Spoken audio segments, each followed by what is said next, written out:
Hey yo, what is poppin' people? It is your boy, Young M, aka Little Monkey, about to climb them trees cause you know I'm about to get this green. It's your man's Young Obama. We pulling up out the Senate, man, passing out paper like it's legislation, just another day in these parts. And today I wanted to give my thoughts on something that I've been, thinking a lot about, something that I've really been, pacing up and down the halls with. Keeps me awake at night, dare I say. But reading the title of today's video, I'm pretty sure you'd be able to guess that today I wanted to talk about the new movement techniques to which are going to be implemented in Splatoon 3. So for those of you who somehow have been living under a rock or you're just unaware of what these movement techniques are, we have the squid roll and the squid surge. The squid roll being a technique which is done on the ground, and what we believe currently is that the squid surge can only be done when you're on the walls. Of course, with more time and more news coming out, we're going to figure out how these techniques work in a better basis. But right now I wanted to give my current view on these things and just really talk about how I believe they're going to completely change the way we play the game, or at least have a severe impact on the game, definitely, because maybe it's just going to be these cute little thingamajiggers, or it's actually going to be like these really big changes with the new movement. But of course, if you enjoyed the video, please let me know below. Feel free to like, subscribe if you want to, comment, do whatever you want to do. Let's get into this. So, one of the most important things in the news for game of Splatoon, for those of you who don't know, is bombs and bomb spam. For those of you who might be wondering, of course, why are bombs so important? Well, you have to imagine the fact that bombs are, especially dangerous bombs, namely dangerous bombs like the suction bomb and the splat bomb, sometimes the burst bomb, of course the fizzies, whatever.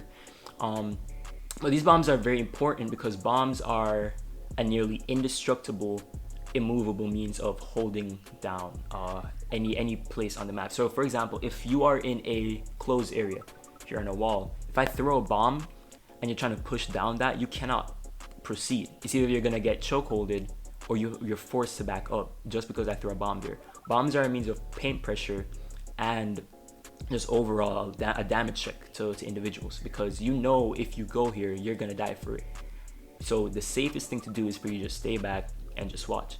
And that's why bomb spam is so important in the metagame for Splatoon 2. Possibly Splatoon 1, I don't exactly remember that much.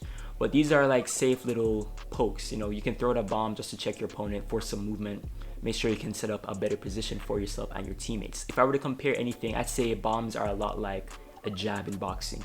It's an absolute necessity, a must that you have to have and that you can throw. And that's why most weapons in this game, excluding Kensu 52, the best ones all have dangerous bombs, or all contenders for having dangerous bombs, right? And so now you must be wondering, so all right, we understand why bombs are so dangerous, so why exactly is this new movement so important?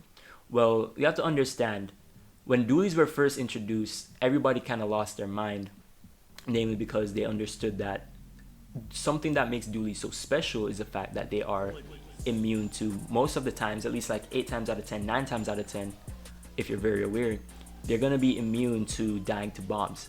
You can catch yourself slipping up if you're playing dualies, and you can make sure you roll out of there.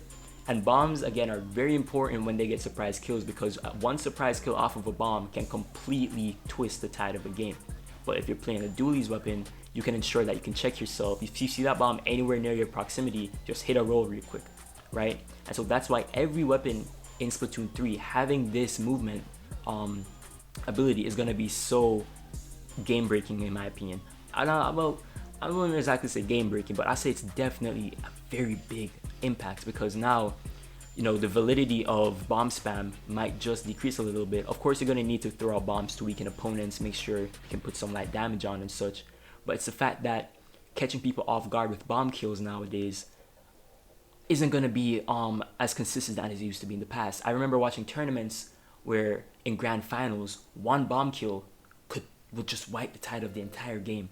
But now, like, just thinking about it, sitting down and just really thinking about it, it really just might not be happening anymore. Because if I'm in the middle of the map, if I'm on museum, right, and I'm on top mid, somebody throws a bomb, I'm like mid-air, I can go my squid form and I can just roll towards the side and just get the light damage of the bomb, right? So that saves my team, my special, that saves my team, my paint control, our paint prowess, and it just makes sure we can stay in the game for a little bit longer, right? Certain weapons which are slower, like Dynamo, H3, Hydra Splatling, those weapons, for example, E-Leader 2, those weapons, for example, you know, they still are, of course, are going to be caught off guard, but it's very important that these weapons also have this, because bombs are the biggest checks for these types of weapons. Now that they have a movement option to make sure that they can cover themselves more consistently, I definitely think these weapons are going to be much better than they currently are in Splatoon 2.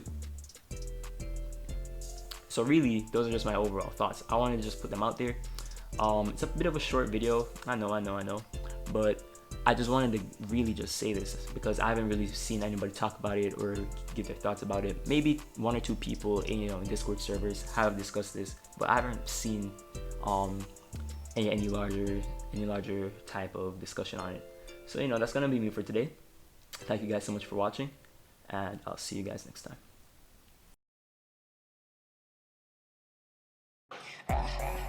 You're done with the monster up. The special gauge full, I'm the Kraken turning up. Don't stop, won't stop, cause I keep slaying it. Treat your body so much, turn you to goo when I'm done spraying. You don't get it cause you're lacking comprehension. Next level shit, so I live in